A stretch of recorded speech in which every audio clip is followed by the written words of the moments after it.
Hello everyone, myself Vaibhav Thombre and my today's topic is technical. So my topic is the architecture of JVM. JVM stands for Java Virtual Machine, and the JVM architecture is the uh, cornerstone of the Javas, which was follows the ORAs. That's mean write once and run everywhere.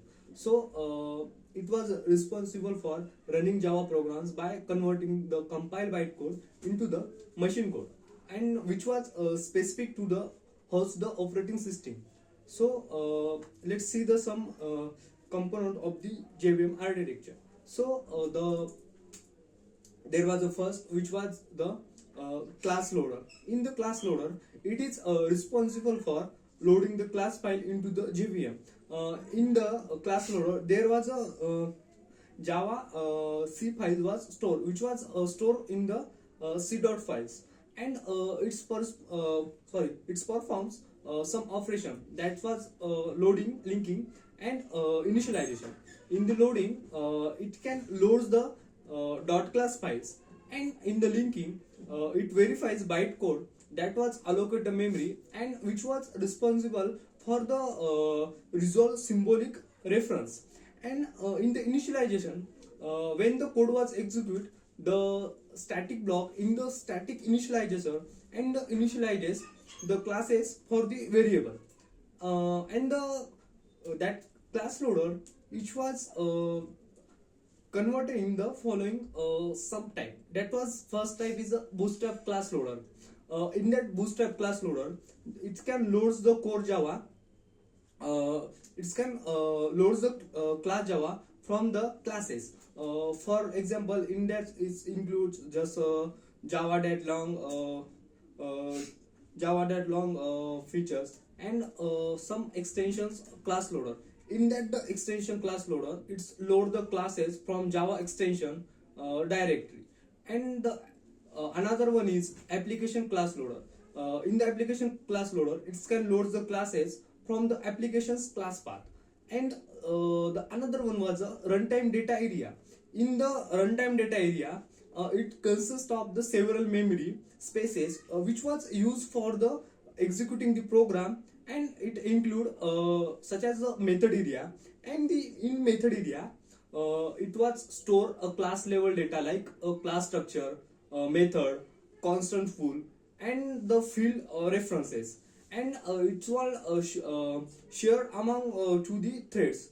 The next one was heap area, and in the heap area, all the objects and their corresponding instance variable are stored here.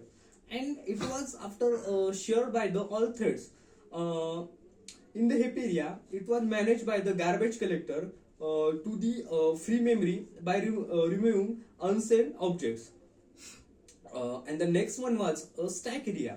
In the stack area, it can store the method which was specific values like local variable, method variable, method calls, and some reference variable. And each has their separate threads which have its own JVM stack, and it's containing the stack frames which was each have the frame corresponding to an invoked method. And the memory allocation in the stack is in the form of the LIFO, which was called last in first out.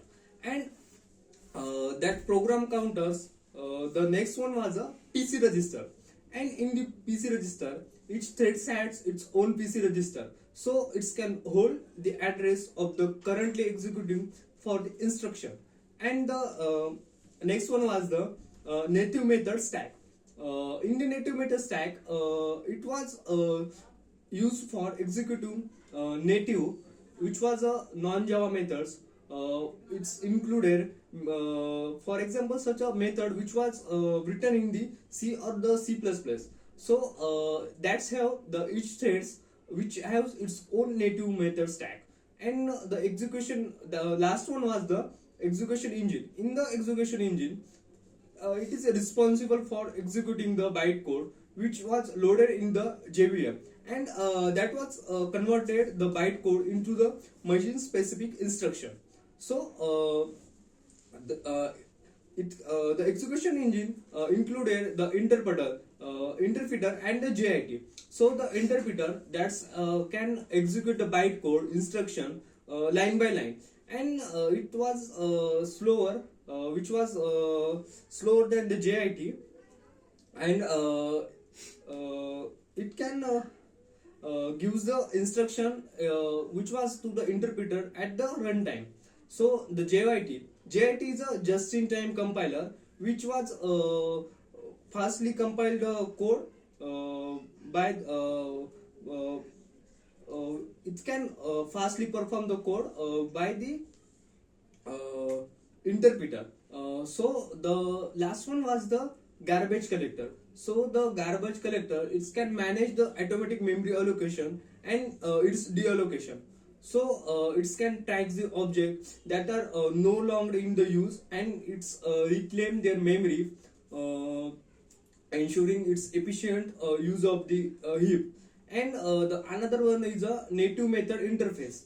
In the native method interface, it can provide a way which was Java code to interact with native applications and the libraries which was written in other languages like C, C++, and it can allows the Java to call the native methods such as the system layer or the native method library. So thank you.